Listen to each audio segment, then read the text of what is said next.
Kesehatan adalah modal paling utama dalam hidup ini. Kita hanya bisa beraktivitas, melakukan berbagai kegiatan dalam hidup ini hanya oleh karena kita memiliki sesuatu yang bernama sehat.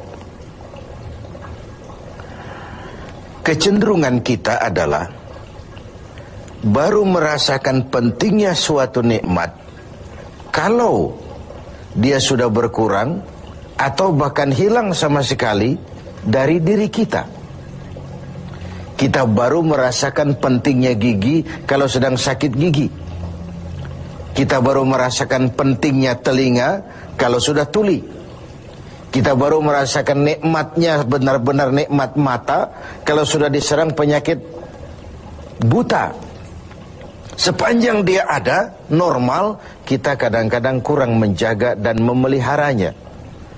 Padahal Al-Quran telah mengingatkan kita, la in syakartum la azidannakum wa la in kafartum inna azabi lasyadid.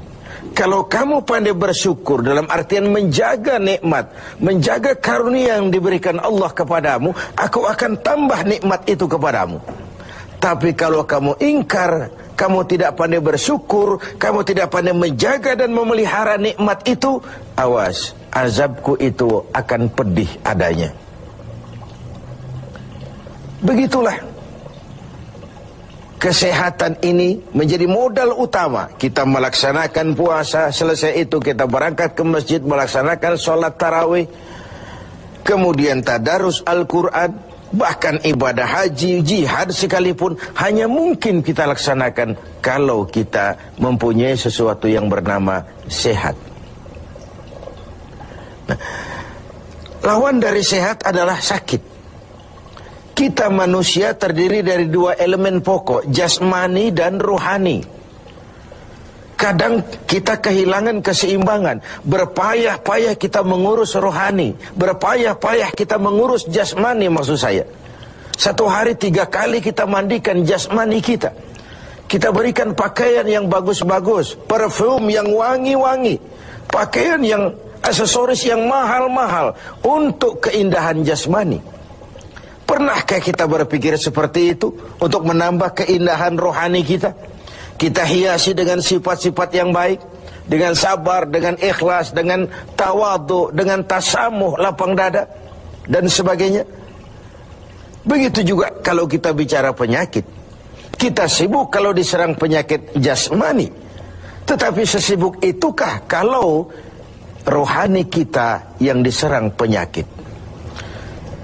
Al-Imamul Ghazali membagi penyakit itu dalam 2 macam. Pertama penyakit zahir, dan yang kedua penyakit batin, penyakit rohani.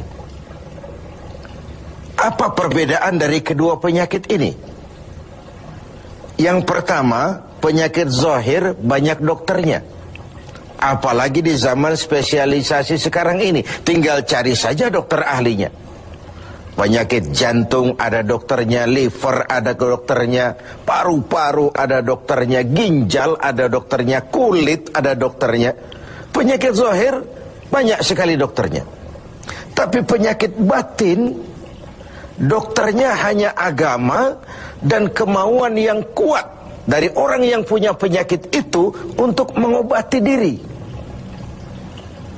Sulit cari dokter yang bisa mengobati penyakit sombong, cari dokter yang bisa mengobati penyakit kikir, cari dokter yang bisa mengobati penyakit angkuh, sombong, bakhil.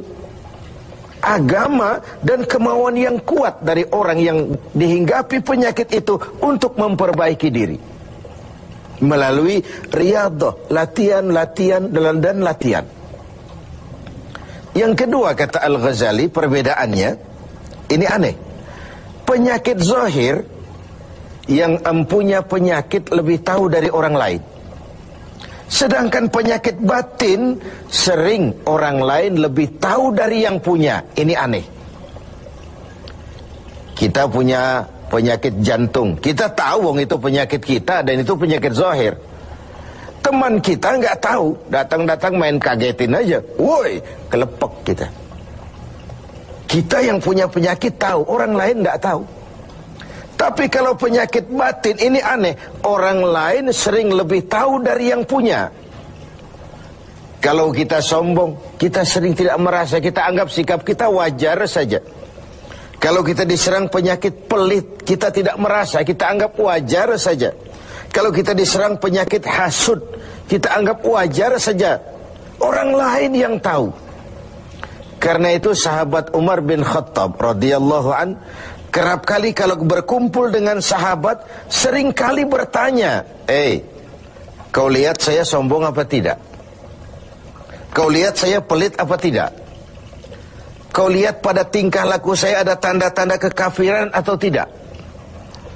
Kalau orang lain memberitahu itu kepada beliau, bukan main senangnya hati beliau. Tidak jarang yang memberitahu itu diberikan hadiah oleh beliau. Ini bedanya kita dengan Sayyidina Umar. Kita diberitahu orang marah bukan main. Kenapa gue lo urusin? Diri lo aja beresin. Jangankan kita mau bertanya, melakukan introspeksi tentang kekurangan-kekurangan kita, diberitahu orang pun kadang-kadang kita salah terima. Inilah penyakit batin itu. Dan yang ketiga, ini yang paling dahsyat. Sehebat-hebatnya penyakit zahir, penyakit jasmani, dia hanya merusak dunia. Paling-paling mati gitu saja. Tapi penyakit batin, penyakit rohani kalau diserang, merusak dunia, menghancurkan akhirat. Kita diserang kanker, mati, resiko dunia saja. Kena ginjal, mati. Paru-paru, mati. Darah tinggi, mati. Tapi tidak berakibat akhirat. Maksudnya tidak ada nanti penduduk neraka ditanya, kenapa kamu masuk neraka? Kanker, Pak. Tidak ada. Kenapa kamu masuk neraka? Tumor, Pak. Juga tidak. Yang menyebabkan masuk neraka itu penyakit rohani.